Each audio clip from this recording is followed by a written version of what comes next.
Hello everyone, welcome to my Last of Us Part 2, Grounded difficulty, no damage, no crafting, no upgrades, no saves walkthrough, and this is Seattle Day 1 for Abby's section.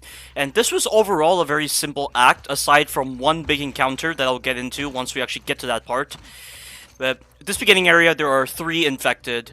The first thing you want to do is use the dive to prone method in order to move very quickly so you can take out this enemy before the one that's actually walking around decides to come your way.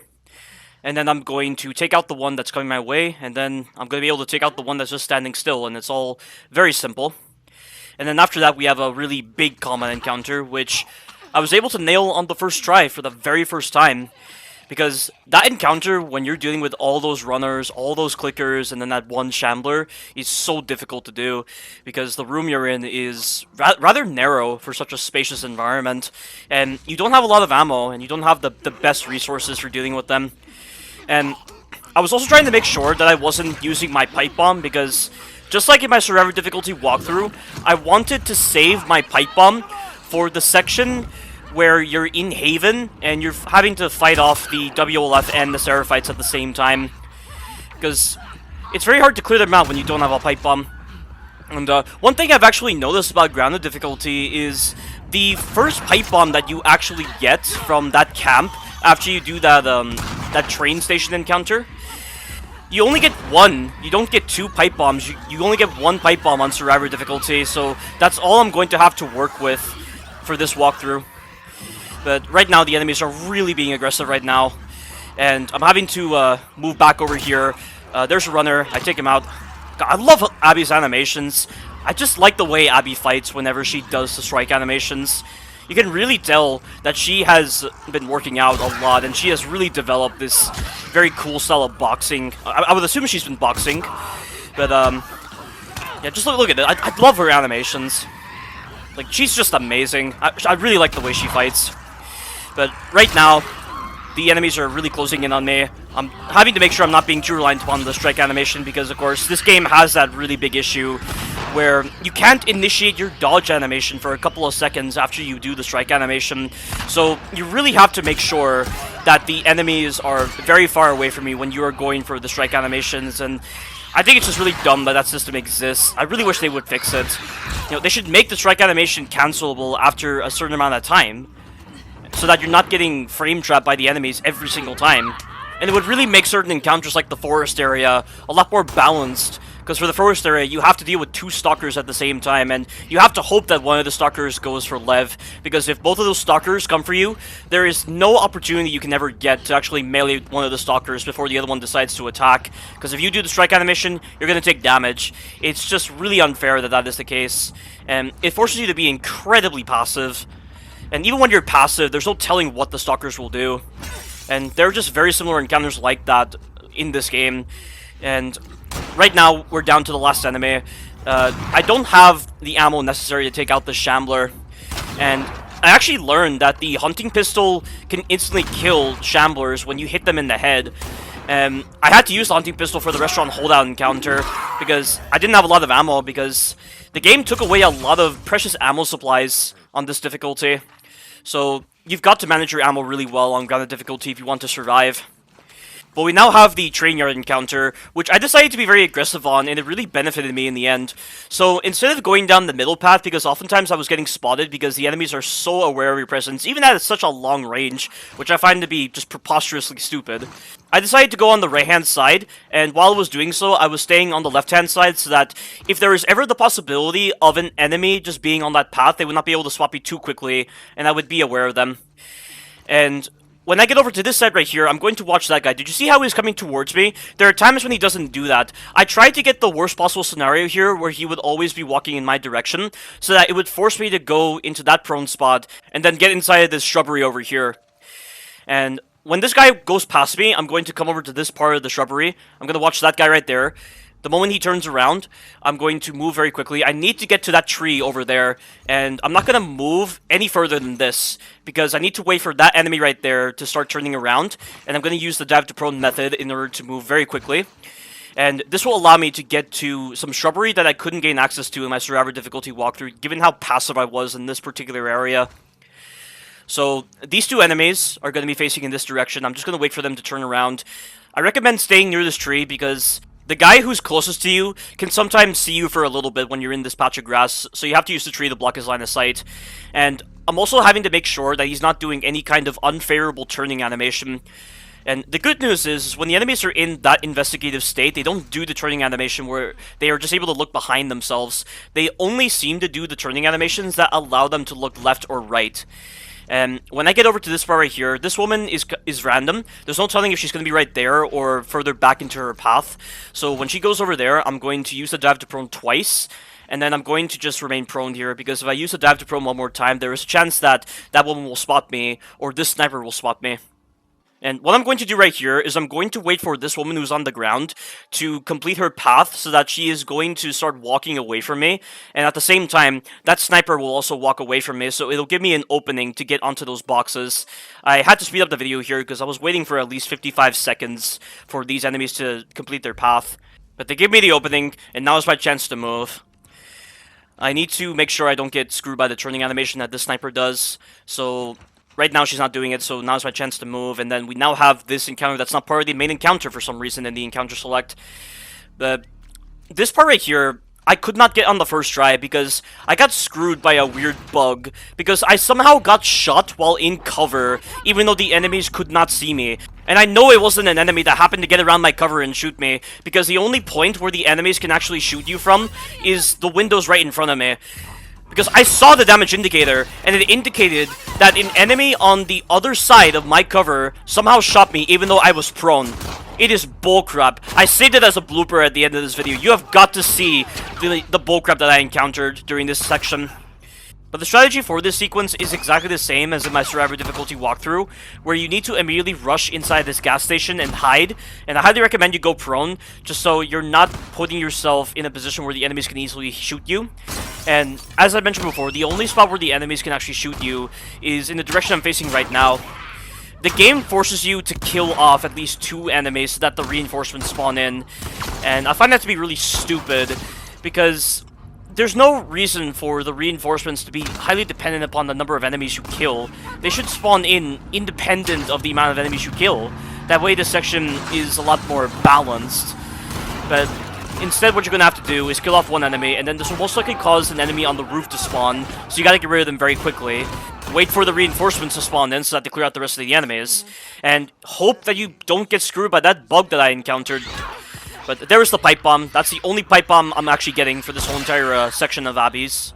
And we now have that clicker, and then we have this encounter right here, which I'm just going to run past because the enemies are spaced out quite enough, and I'm going to be able to dodge them very easily. And then when I get into the next area, I'm going to encounter 2 clickers that are very easy to get past, because the dive to prone method really helps. And then the prone overall is just very useful against clickers. And then I'm going to drop down through a hole, I'm going to grab the shotgun, and there is going to be 1 lone infected that will attack me when I decide to go for the shotgun. And he is not a problem whatsoever. But there's some pistol ammo right there. There's the hole, and the enemy is right behind me, so I need to go prone immediately. He's going to do the slow attack, so this is my opportunity to punish him. And the reason why I recommend you do the prone so that they do the slow attack is because when you try to attack enemies while they're in a combo, they get hyper armor. And because they're doing only 1 single attack whenever they're trying to attack you while you're on the ground, it's not a combo, so they will always be stunned if you go in for the melee.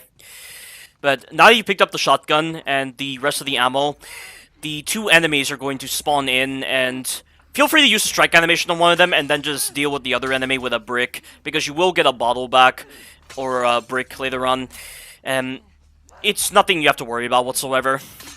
But I get very lucky here because she decides to open herself up to being susceptible to a stealth kill, and then I'm going to do the strike animation on this last runner over here.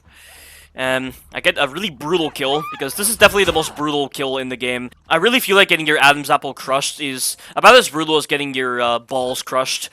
And that's about as violent as this game can get, and I don't really understand why this game is being called the most violent game ever when Outlast is the most violent game out there. But I've already talked about that in my Outlast walkthrough and also in my Survivor difficulty walkthrough. So if you want to hear my thoughts on that particular tangent, check out both of those walkthroughs. But this part right here, you need to immediately run for this side of the area so that the sharpshooter doesn't set up in a position where he will be able to spot you every time. And the grass over here does not conceal you properly. You gotta kind of hide behind that lamppost so that the enemies don't spot you so easily. And then do not use a dive to prone, because if you move too fast, there are two enemies inside this building that will see you very easily. Just remain crouched and just move. This right here is where you want to use the dive to prone method. And if you get inside this building fast enough and you get up onto the next floor, this enemy that's patrolling on this floor will not be able to spot you. And this will pretty much conclude this encounter, because there aren't any enemies on this floor right here, aside from one sniper that can't even see you when you get over here. And obviously you want to make sure you pick up that long gun holster before you decide to trigger this section. And they've removed some ammo from this sequence, so the shotgun ammo that normally appears when you move this box is not here, so I'm just going to transition over to this encounter. I'm going to use the dive to prone method to move very quickly, and I'm going to drop down over here, and then you need to get to this spot right here before this enemy that's beyond this wall, it doesn't see you. That was very risky. I don't know why I did the dodge just then, but I was very lucky that no enemy heard me just then, because the dodge makes a lot of noise, given that it has the same kind of audio threshold as the sprinting. I'm going to wait for these two enemies to have their backs to me. I'm going to use the dive to prone method once again. And then when this enemy is giving me his back, I'm going to move over to this column right here. And then while I'm hiding behind this column, I'm going to wait for him to move up to the left. And this will allow me to get down the slide. And this will allow me to transition over to the forest encounter, which, as I mentioned before, if the game allowed you to dodge very quickly after a strike animation, this would feel a lot more balanced.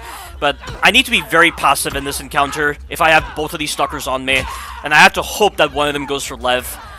But Lev does a lot of damage with his bow, so he is very reliable in weakening the enemies, but both of the stalkers are on me right now, so I'm not going to attack them until I'm absolutely sure that I can place one of the stalkers in between myself and the other stalker. I get rid of both of the stalkers right there. If you're wanting to cancel into the dodge animation very quickly after a strike animation, I recommend pressing square so that Abby does the attack animation, and during the attack animation you can press the dodge button so that you can initiate your dodge animation very quickly, and that's the only way to ensure that you are able to do the dodge animation as soon as possible. But keep watch over where the enemies are spawning from, pay attention to the audio, and you will be able to get this section done. Although I will say though, the trigger for this section is a little odd. I don't know the exact number of enemies you need to kill because it's kind of sporadic at best. It's very random how many enemies you need to kill in order to trigger the end of this first phase. But as soon as Abby does that animation of just repeatedly smashing that guy's head, that will cue the end of the first phase. And I have to skip directly to the second phase, where the game does give you bricks and bottles to use against these three stalkers. I try to let Lev do most of the work here, because I don't want to run the gamut too much with these stalkers, especially when there's always the possibility of a stalker ambushing you during the strike animation. But this wasn't too much of an issue, and I'm able to use this brick and bottle in order to get rid of two stalkers while Lev gets rid of the third one. And that is the end of this encounter, but I'm always going to make sure I pick up a brick or a bottle before progressing onward to this phase right here. So they haven't changed anything about these enemy types on grounded difficulty. They still work exactly the same. And the way you want to fight this enemy in order to ensure you don't take mandatory damage from a grab is you want to attack them twice after a dodge. And if you hit them 4 times, it will unlock a new hit in their combo. So she transitioned from 1-hit combos to 2-hit combos. So every 4 hits, you've got to always be aware of the fact that she will add 1 hit into her combo. So I've hit her at least 8 times, and this will allow her to do the 3-hit combo.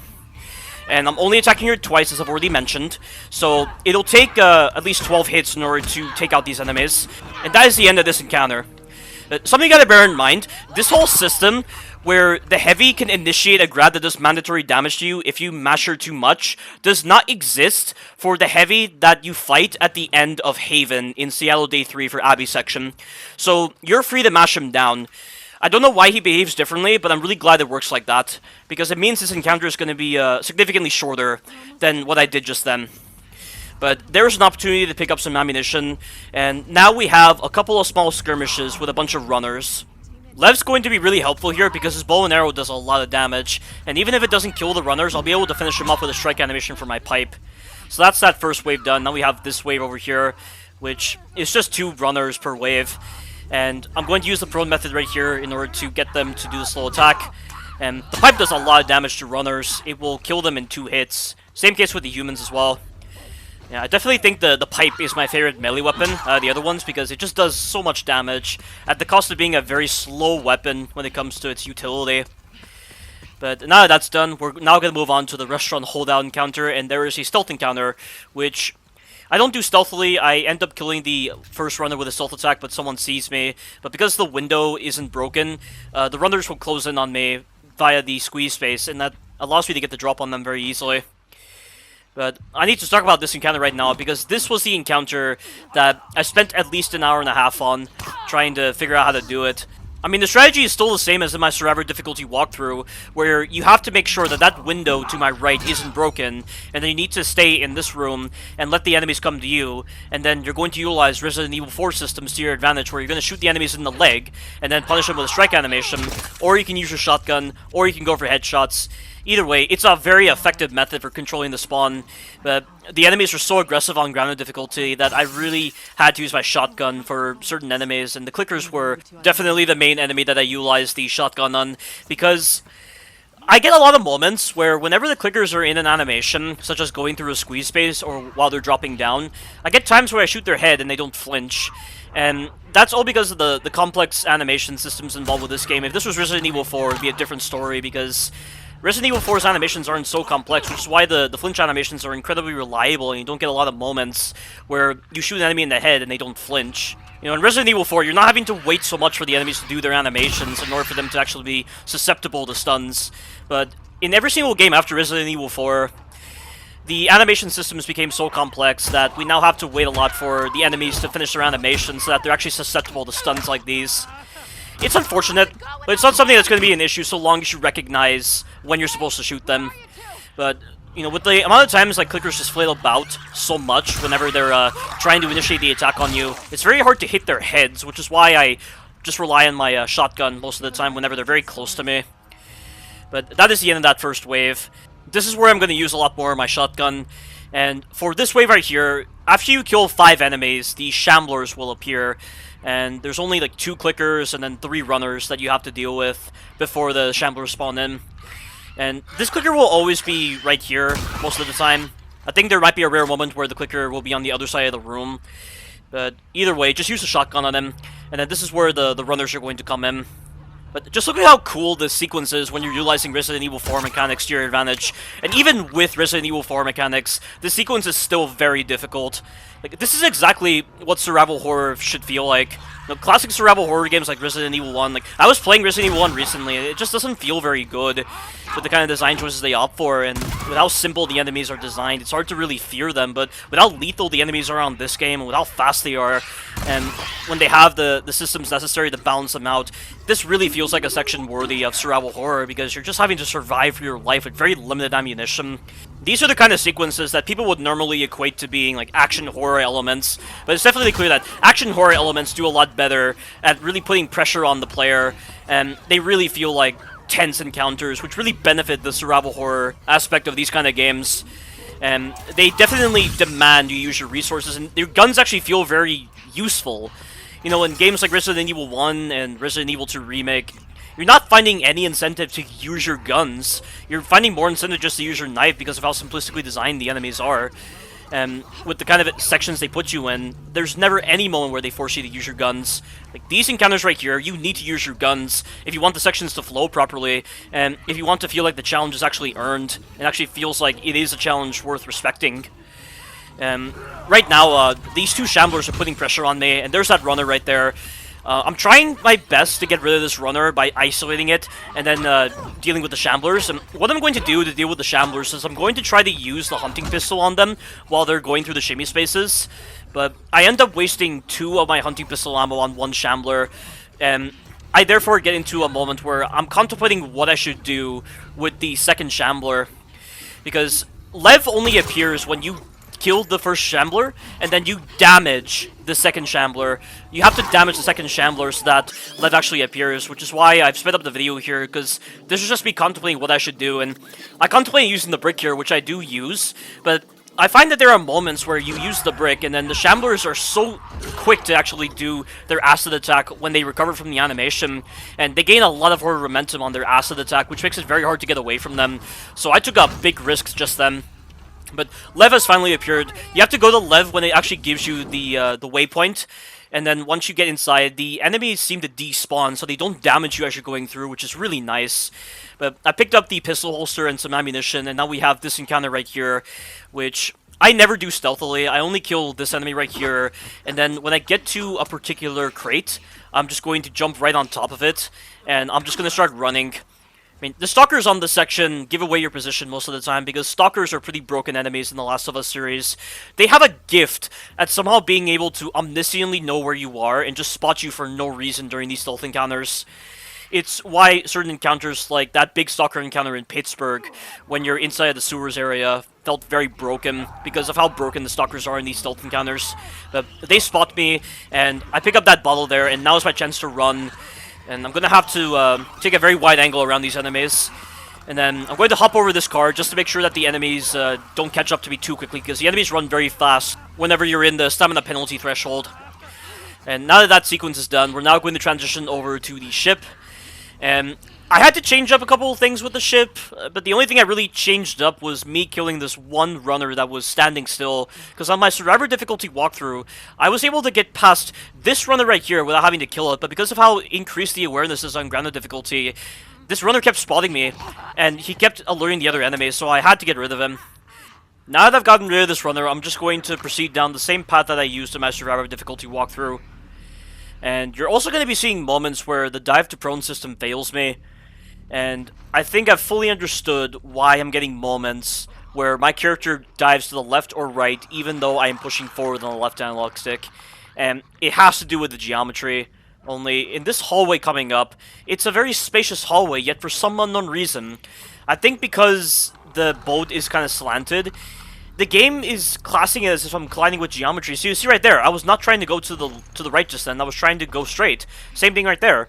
I don't know what is going on right now, but this is a completely spacious hallway. I should have no issues with doing this, but the game is thinking that I'm about to dive into geometry, so it's pushing me away from it, and it's dumb that it works like that.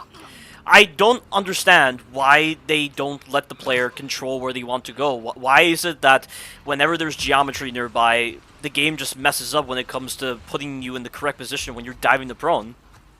You know, that lack of player agency is something that really bothers me. It's the same case right here. If you try to go straight, because I'm in such a narrow area right now because of that structure to my right, I'll dive to the left. It's so frustrating. I don't like it whatsoever. And you need such a system to balance out how bullcrap some of the enemies can be at times, where they're just able to spot you so quickly at distances they shouldn't be able to do so. And with other kinds of flaws like that, as I've already demonstrated so far in some of my earlier parts of this walkthrough. But be very careful of that clicker behind you.